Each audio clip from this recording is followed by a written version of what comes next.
வணக்கம் மக்களே. மௌனத்தின் குரல் உங்கள் அட்வொகேட் எஸ்கே. சாமானியனின் குரலாகவும் தமிழக வெற்றி கழகத்தின் அடிப்படை தொண்டனாகவும் உங்களோடு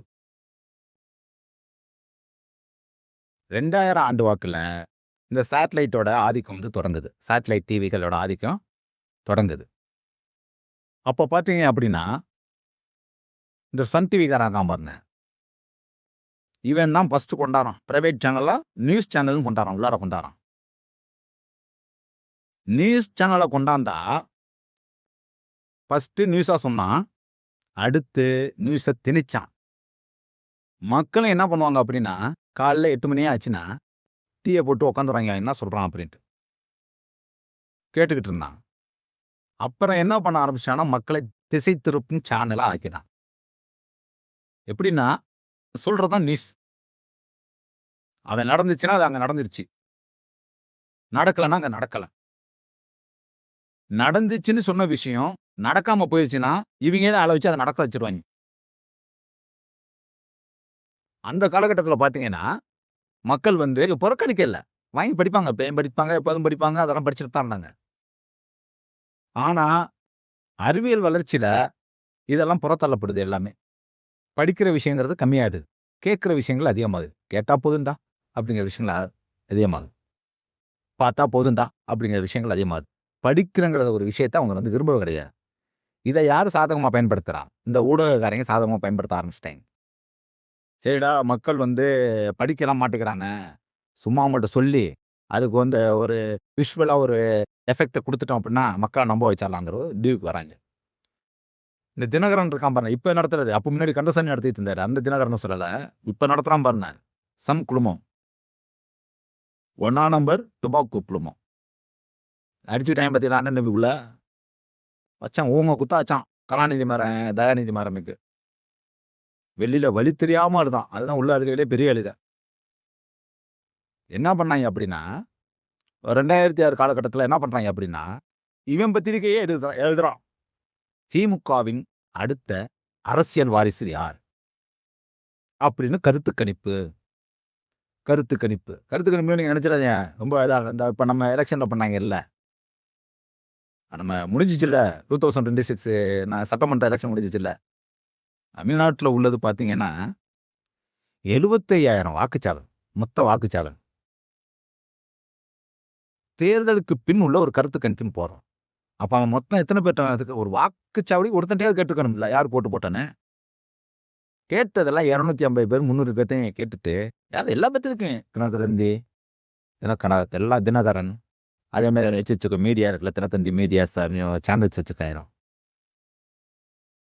திமுக 176.200 இடங்களை பிடித்து அதிக பெரும்பான்மையில் ஆட்சி அமைக்கும். எத்தனை பேர்த்த தம்பி கருத்து கேட்டேன்? 200 பேர்கிட்ட. ஏன்டா தமிழ்நாட்டில் உள்ள வாக்குச்சாவடி 75,000 போது, நீ குறைஞ்சது ஒரு வாக்குச்சாவடிக்கு ஒருத்தவங்கட்ட கேட்டாலே 75,000 பேர்ட்ட கேட்கணும். எல்லாம் டுபாக்கூர் பயலுக. அந்த தினகரன் விஷயம் சொன்னேன்ல, அதே மாரி போடுறான். ஒரு கருத்து கணிப்பு போடுறான். என்னன்னா, திமுகவுல அடுத்த வாரிசு யார்? கட்சியோட வாரிசு யார்? அப்படின்னு போட்டு ஸ்டெப் பிரிக்கணும். முதலிடம், 2ஆம் இடம், 3ஆம் இடம்னு ஒரு 1 பை 1 போறாரு. அதுல பார்த்தீங்கன்னா ஃபர்ஸ்ட் யாருன்னா, தயாநிதி மாறன் அப்படின்னு போட்டான். அப்போ அவன் மத்திய அமைச்சரா இருந்தான். தயாநிதி மாறன். தயாநிதி மாறன் போடுறான். போட்டு பத்திரிக்கையும் வெளியே வருது. பார்த்தீங்கன்னா, மதுரை தினகரன் அலுவலகத்த அழகிரி குரு. அழகிரின்னா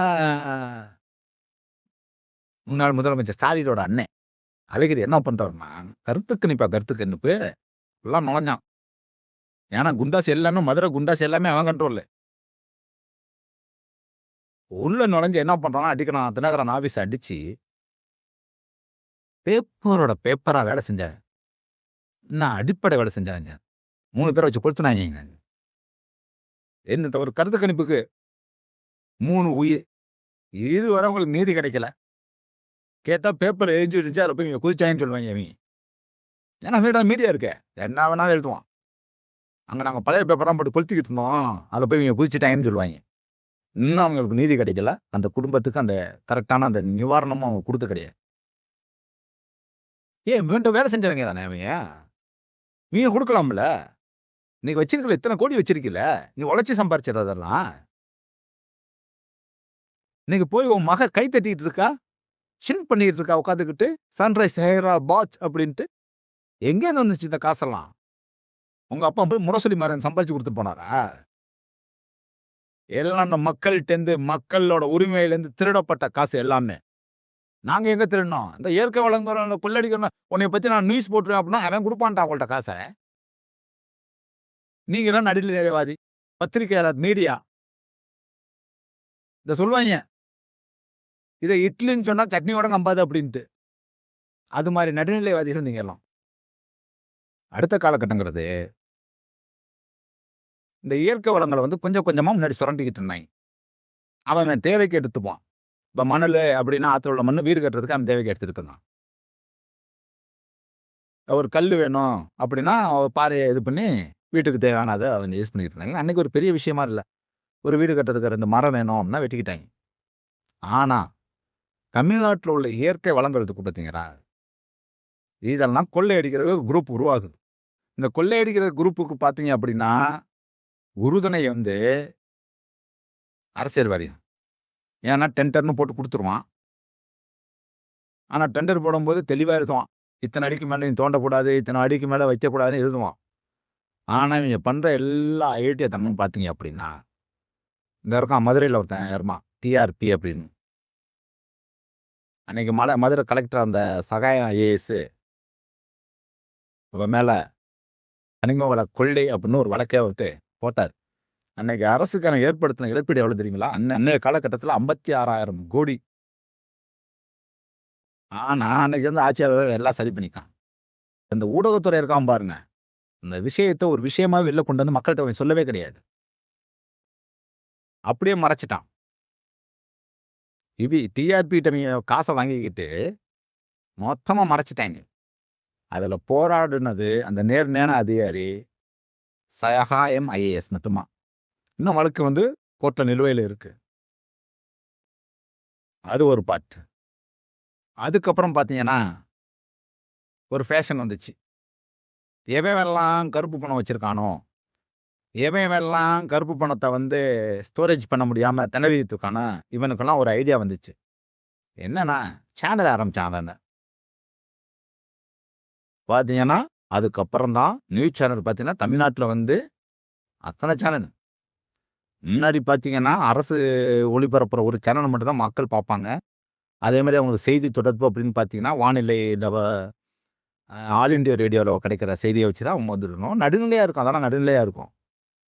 ஆனா, இந்த பிரைவேட்டா உள்ள அந்த கருப்பு பணம் முதலைகள் முதலாளின்னு சொல்லக்கூடாது. இவன் என்ன முதலாளிங்கள. முதலைகள் இருக்காய்ங்க பாருங்க. இவன் தனிப்பட்ட முறையில ஒரு சேனல் ஆரம்பிக்கிறான். பாலிமரா இருக்கட்டும், புதிய தலைமுறையா இருக்கட்டும், நியூஸ் 7ஆ இருக்கட்டும். இவங்கலாம் சேனல வந்து எல்லாம் நம்ம ஃபர்ஸ்ட் ஆரம்பத்துல நெனைச்சம்போது, மக்களுக்கு சேவை செய்றதுக்காக இத்தன சேனல் வராங்கடா. அப்போ ஒரு நடுநிலையான நியூஸ் கண்டிப்பா கேட்கணும். இந்த சேனல் அந்த சேனல்லயும் பேசுறத கம்பேர் பண்ணி பார்த்தா நமக்கு ஒரு நடுநிலை என்னங்கிறது தெரிய வரும் அப்படின்னு மக்கள்லாம் ரொம்ப ஆசையா எதிர்பார்த்துட்டு இருந்தாய்ங்க. கடைசில தான் தெரிஞ்சுச்சு, நீங்க பண்ற அயோக்கியத்தனத்த மூடி மறைக்கிறதுக்கு தான் இந்த சேனல்லாம் ஓப்பன் பண்ணாய்ங்கங்கிறது. அதுவும் இந்த நியூஸ் 7 சேனல் இருக்காங்க பாருங்க. அவன் பர்ப்பஸா ஓப்பன் பண்ணது, அவன் அடிக்கிற அந்த கனிம வள கொள்ளை இருக்கு பார்த்தீங்களா? மினரல்ஸ் எடுக்குறான் பாருங்க. இத வேற எந்த ஊடகக்காரனும் வந்து இடையில வந்து கைவிட்டு கேட்டுறக்கூடாது. உள்ளார கைய விட்டுறக்கூடாது. நம்மளே ஒரு சேனல வச்சிருந்தோம்னு வச்சுக்கங்களேன். எவன் ஒருத்தன் வரமாட்டான்ல. அதுக்காகவே மிக முக்கியமா இந்த நியூஸ் 7 சேனல் வந்து அவன் தொடங்குறான். இதுல என்ன ஒரு வேடிக்கை அப்டின்னா, த ஃபாதர் ஆஃப் நேஷன் அப்படிம்பாங்க. அது கேள்விப்பட்டுருக்கேன். நான் கேள்விப்பட்டுருக்கேன். அதெல்லாம் ஃபாதர் ஆஃப் நேஷன் அப்படிங்கிறது வந்து தேசத்தின் தந்தைய வந்து ஃபாதர் ஆஃப் நேஷன் அப்படிம்பாங்க. இந்த நியூஸ் 7 சேனல் ஓனர் இருக்கான் பாருங்க. அவனுக்கு ஒரு பேர் இருக்கு. The father of minerals. The father of minerals. என்னங்கிற அநியாயம். இருக்கிறதே திருட்டுத்தனம். இத வேற லீகலா அனுப்புறாய்ங்க. எப்படி? எடுக்கிறதே திருட்டுத்தனமா? ஆனா லீகலா எக்ஸ்போர்ட் பண்றாங்க. இதையும் இந்த அரசியல்வாதிகள் கையெழுத்து குடுத்துடுறாங்க. அனுப்புங்க அப்படின்ட்டு. அதுல போற அந்த கனிம வளத்தோட, அந்த மினரல்ஸோட மதிப்பு என்னன்னு தெரியுமாடா உங்களுக்குலாம்? என்னாத்த அனுப்பிட்டு இருக்காங்கிறத ஃபர்ஸ்ட் தெரியுமாடா? உலகத்துல எங்கேயுமே கிடைக்காத ஒரு பொருள் அங்க கிடைக்குது. அத அவன் திருடி, அது நமக்கு சொந்தம். இந்த நாட்டு மக்களுக்கு சொந்தம். திருடி அனுப்புறான். அத ஸ்டேட் கவர்ன்மென்ட்டும் கேட்கறது கிடையாது. சென்ட்ரல் கவர்ன்மென்ட்டும் கேட்க கிடையாது. அது இந்த மீடியா இருக்காங்க பாருங்க. எல்லாத்துக்கும் கட்டிங் குடுத்துருவான். எல்லாத்துக்கும் அவனோட இது படி எத்தன ஃபாலோவர்ஸ் அவன்ட்ட இருக்கான். அதுக்கு தகுந்த மாரி கட்டிங் பே. நம்ம அதிபர் ஒருத்தர் இருக்காரே. ஆத்துல நீங்க கால் வச்சீங்கன்னா, "துடிச்சிருவேன்" அப்படிம்பாரு. அது எப்படி? "துடிச்சிருவேன்" அப்படிம்பாரு. ஏன் உங்களுக்கு மினரல்ஸ் எடுக்கிறது உங்களுக்கு தெரியாதா? ஏன் அத பத்தி எங்கேயுமே பேசுனதே இல்லையே? என்ன காரணம்? திருநிதி, கட்டிங் கரெக்ட்டா வரும்போது நீங்க பேச மாட்டீங்க. அட என்னத்துக்காக இத நான் சொல்லிட்டு இருக்கேன்னா, அவன் ஒரு ஊடகம் வச்சிருக்கான். News 7 channel. இவன் எப்படி வந்து நியாயமா மக்கள்ட்ட வந்து சொல்லுவானா? இத்தன டன் மண்ணு ஏத்துறாங்க, இத்தன டன் மினரல்ஸ் களவாண்டுட்டு போறாங்கன்னு அவன் சொல்லுவானா? அப்ப பார்த்தீங்க அப்படின்னா, அந்த காலகட்டத்தில 2013 வாக்குல இந்த விஆர் மினரல்ஸ் வந்து அன்னைக்கு தூத்துக்குடி ஆட்சியாளரா இருந்த ஆஷிஷ் குமார் ஐஏஎஸ் வந்து திடீர் சோதனைக்கு உள்ள போறாரு. உள்ள போய் பார்க்கும்போது தான் தெரியுது, பல லட்சம் கோடி அடிச்சிருக்காய்ங்க. கொஞ்சம் நஞ்சம்லாம் கிடையாது. பல லட்சம் கோடி அடிச்சிருக்காய்ங்க. உடனே அத என்ன பண்றான்னா, ஒரு ரிப்போர்ட்டா அன்னைய இருந்த ஆட்சியாளர்ட்ட வந்து 2013ல முதலமைச்சர் ஜெயலலிதா கிட்ட வந்து அத ரிப்போர்ட்டா குடுக்கும்போது, அந்த அம்மா என்ன பண்ணுதுன்னா, கக்கன்தீப் சிங் பேடிங்கிற ஒரு ஐஏஎஸ்ஸ வந்து சிறப்பு குழுவா நியமிச்சு, அத வந்து ஆய்வு பண்ணுங்கன்ட்டு அனுப்புறாங்க. அவங்க ஆய்வு பண்ணி ஒரு ரிப்போர்ட்ட சப்மிட் பண்றாங்க. அதுல பார்த்தீங்கன்னா, 16,00,000 டன்னு 16,00,000 டன்னு இந்த மினரல்ஸ வந்து இவங்க வந்து திருடி இருக்காய்ங்கன்னும், அதுல ஒரு மிக முக்கியமான மினரல் மோனோசைட். அது வந்து ஒரு 6,500 டன் வந்து. இன்னைக்கு வந்து அது வந்து மார்க்கெட்ல வந்து அதோட மதிப்புன்னு நீங்க பார்த்தீங்கன்னா, அது உண்மையான ரேட் என்னங்கிறது தெரியாது. டன்னே 25,00,000. அது எவ்வளோ அடிச்சிருக்காய்ங்க? 6,500 டன்னு அப்படின்னு ஒரு ரிப்போர்ட் குடுக்குறாங்க. இதெல்லாம் பார்த்த உயர்நீதிமன்றம் சென்னை உயர்நீதிமன்றம் என்ன பண்ணுதுன்னா, அவங்களாவே முன்வந்து 2015ல ஒரு வழக்க வந்து தொடுக்குறாங்க.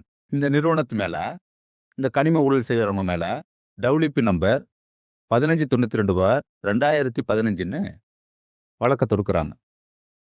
அது இல்லாம டபிள்யூபிஎம்டி 514/2017 2 வழக்கையும் சேர்த்து விசாரணை மேற்கொள்றாங்க. விசாரணை மேற்கொள்ளும்போது, இது என்ன ஆகுது அப்படின்னா, இப்ப அத போன வருஷம் பிப்ரவரி 17ஆம் தேதி 2 நபர் கொண்ட அமர்வு வந்து, மாண்புமிகு நீதியரசர் எஸ்.எம். சுப்பிரமணியமும், நீதியரசர் ஜோதிராமனும் சேர்ந்து